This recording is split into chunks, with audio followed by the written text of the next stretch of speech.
Your place, my place, it doesn't matter. No one has to know. We'll keep it on the low. Round and round we go.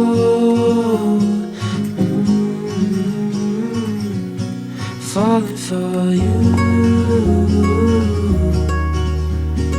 You feeling your skin, the night's getting colder. Falling, holding, it's getting better. No one has to know. We'll keep it on the low.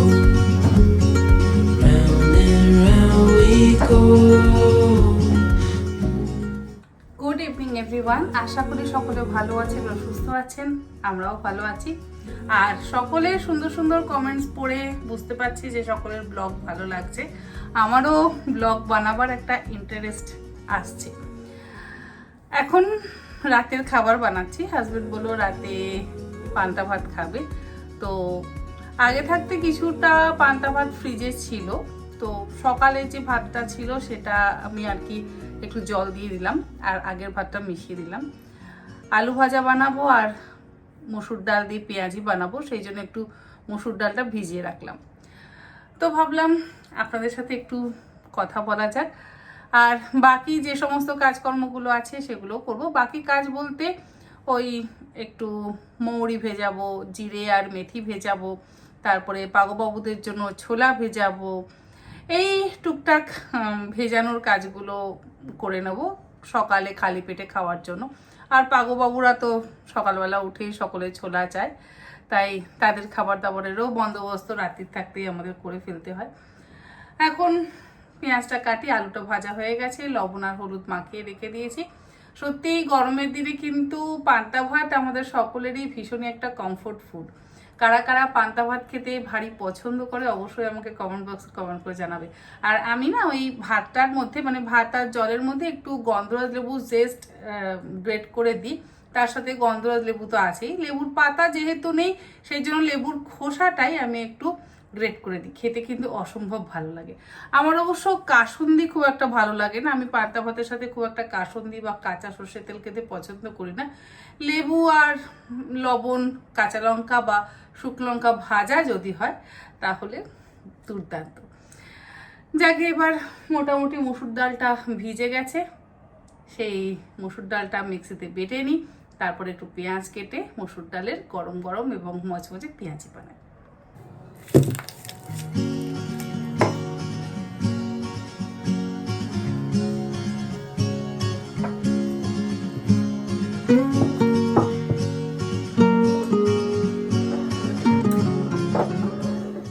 এটা হচ্ছে আমার ছুরি ধার দেওয়ার file.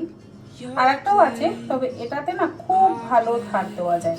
ছুরিগুলো তো কাটাকাটি করতে করতে ভোঁতা হয়ে যায়, তো ফাইলারের একটা প্রয়োজন পড়েই। তো কাটার আগে একটু ধার দিয়ে নিই, ব্যাস এইটুকু ধার দিয়ে নিলেই সুন্দর কাটা যায়।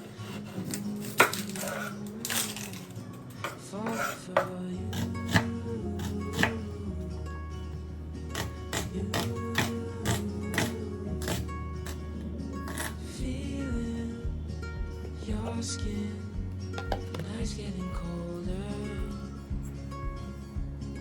Falling, holding, it's getting better.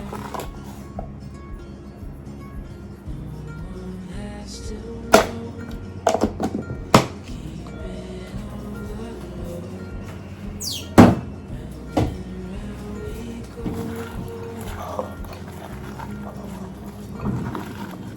Falling,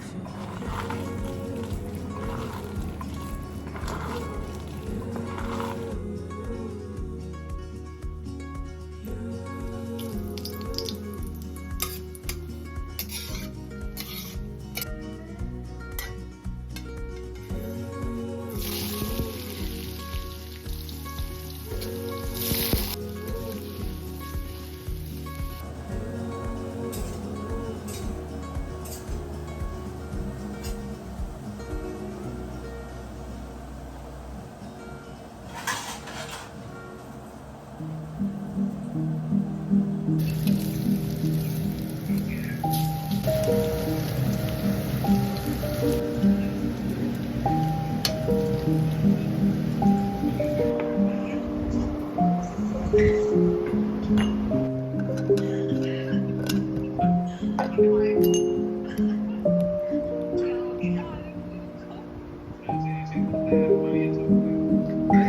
यार, बस ठंडा पानी और राइस होता है। क्या बोला?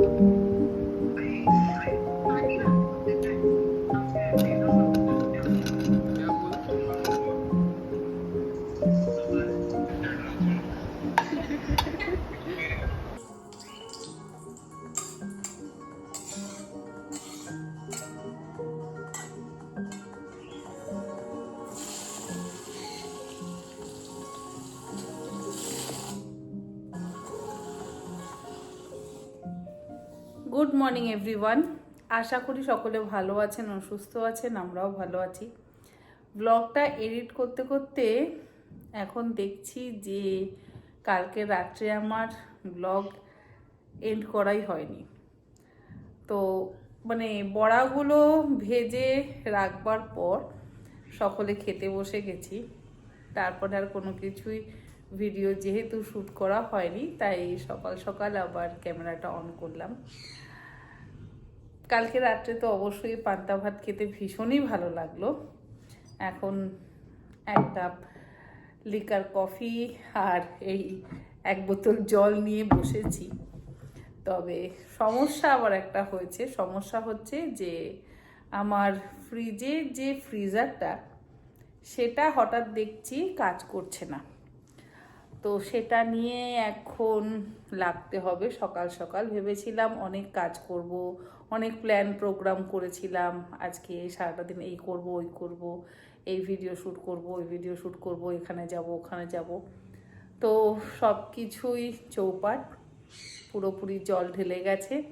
এখন ফ্রিজটা কাজ মানে ফ্রিজারটা কাজ করছে না। আর ওই ফ্রিজারে তো প্রচুর পরিমাণে জিনিসপত্র আছে, 2-3 রকমের মাছ আছে, গোটা ইলিশ মাছ আছে। আমি সবসময় ইলিশ মাছ স্টোর করে রাখি, চিংড়ি আছে, ভেটকি আছে, আরও না জানি কী কী আছে।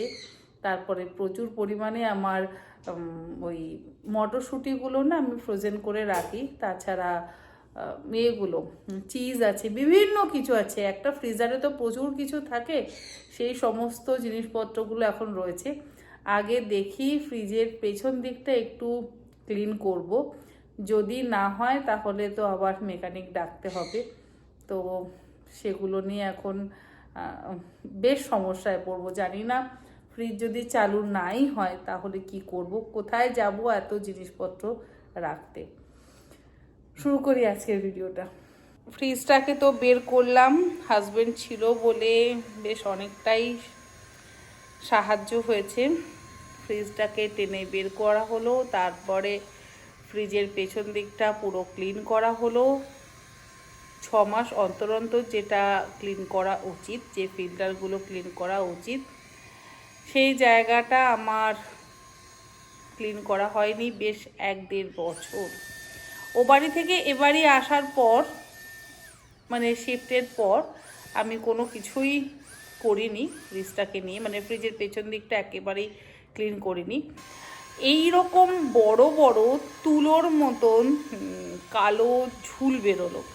প্রথমে তো ভ্যাকুয়াম ক্লিনার দিয়ে টেনে সমস্ত ময়লা বের করলাম, তারপরে ব্রাশ দিয়ে ঝেড়ে ঝেড়ে সেই ময়লাগুলোকে পরিষ্কার করলাম। অনেকক্ষণ সময় লাগলো। আমাকে আগে একজন বলেছিলেন যে এই পেছন দিকটা না ক্লিন করতে হয়। আমরা এইগুলো জানি না, হঠাৎ করে আমরা ভাবি ফ্রিজ নষ্ট হয়ে গেছে, হাজব্যান্ড বলছে ফ্রিজ খারাপ হয়ে গেছে, এখন মেকানিক ডাকতে হবে। আমি বললাম না, একটা হয়তো প্রবলেম হয়েছে, তার জন্য ফ্রিজটাকে সামনে বের করে আনো, হয় আমাদের ফিল্টারটা জাম হয়ে গেছে সেটাকে ক্লিন করতে হবে। যেরকম এসিরও সার্ভিসিং করতে হয় না, ফ্রিজেরও কিন্তু সার্ভিসিং করতে হয়। আর প্রত্যেক 6 মাস অন্তর ফ্রিজের পেছনটা আমরা নিজেরাই সার্ভিসিং করতে পারি।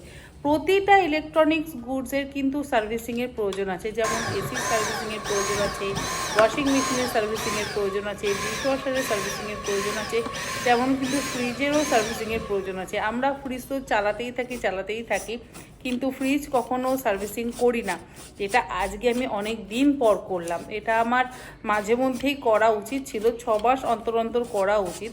তো আমার তো 6 মাস পেরিয়ে 12 মাস হয়ে গেছে, মানে 1 বছর 1.5 বছর হতে চললো। আমি যেহেতু ফ্রিজটার পেছন দিকটা ক্লিন করি না, সেই জন্য সে আমাকে আজকে একটু জবাব দিল যে তোমাকে ফ্রিজটা ক্লিন করতে হবে।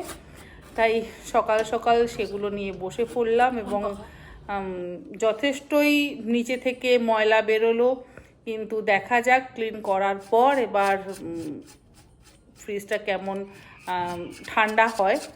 তা না হলে আবার মানে আমার যতটা সাধ্য আমি ততটা করলাম, এরপরে দেখা যাক কতটা কি হয়।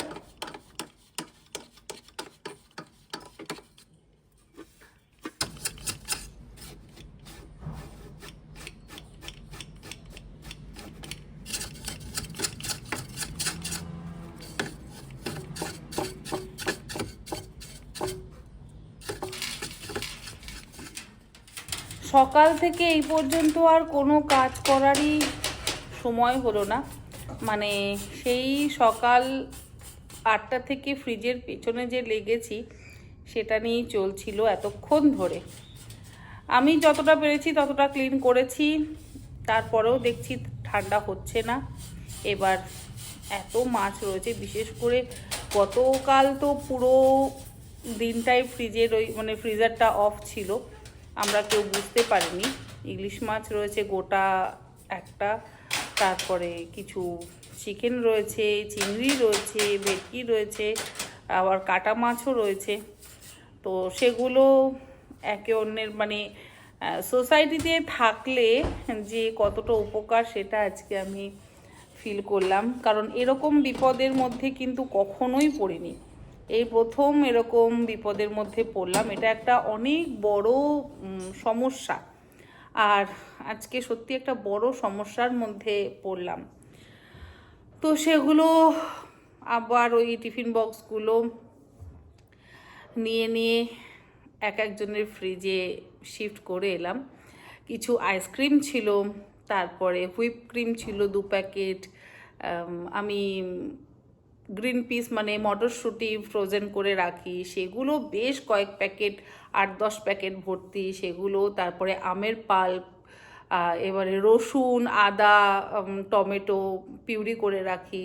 মানে এত কিছু আমার ফ্রিজারে থাকে, আর সেই ফ্রিজারটাই পুরো খারাপ হয়ে গিয়ে আমার যে কি আজকে সকাল থেকে দৌড়োদৌড়ি লাগলো বলার কথা নয়। কিছু আমি প্রিয়াঙ্কার ফ্রিজে রাখলাম, কিছু অন্বেষার ফ্রিজে রাখলাম, কিছু আবার শুভ্রার ফ্রিজে রাখলাম, মানে বি ব্লক সি ব্লক আমি দৌড়ে গেছি। একবার 9 ফ্লোর যাচ্ছি, একবার 2nd ফ্লোর, একবার 6 ফ্লোর, এই করে যাচ্ছি।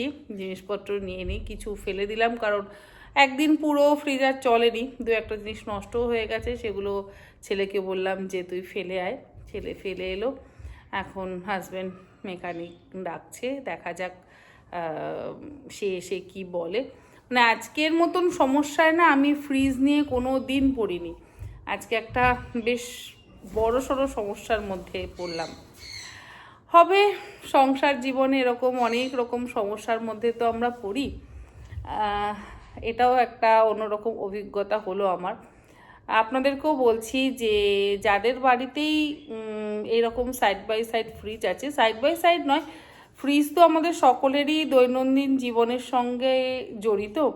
তো যাদেরই বাড়িতে ফ্রিজ আছে তারা কিন্তু প্রত্যেকেই 6-7 মাস অন্তর একবার সার্ভিসিং করিয়ে নেবেন, তা না হলে কিন্তু যখন তখন কোনো রকম সমস্যার মধ্যে পড়তে হবে। আর বিশেষ করে যাদের সাইড বাই সাইড ফ্রিজ আছে তারা কিন্তু অবশ্যই 6 মাস বা 7 মাস অন্তর অন্তর একবার পেছনের যে ফিল্টারটা আছে, হাজব্যান্ড যেন কি একটা ওয়ার্ড বললো, আমার অত সেই ওয়ার্ড মনে নেই, ওই একদম জালি জালি যেগুলো থাকে, মানে এসিতেও যেগুলো থাকে ঠিক সেরকম যেটা রয়েছে, সেটা একদম কালো ধুলোয় ভর্তি ছিল।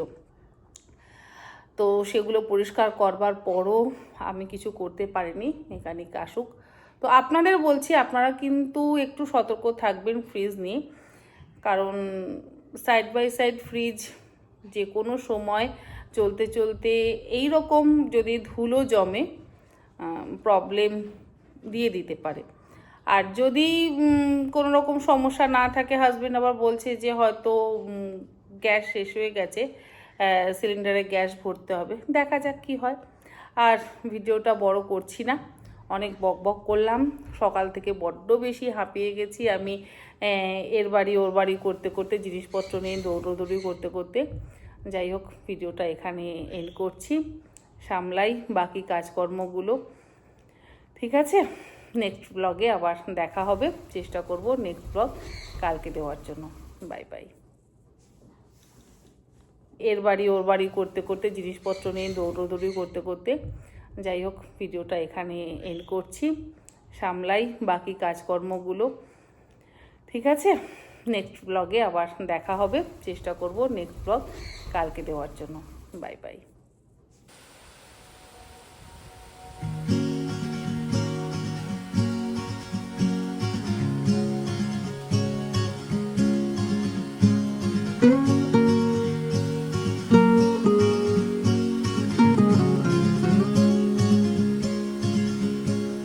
Your eyes, all night under the covers.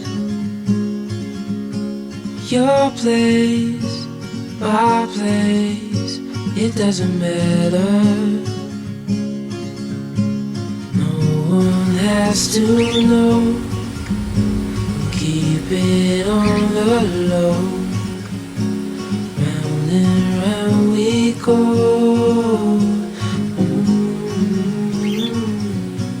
Falling for you.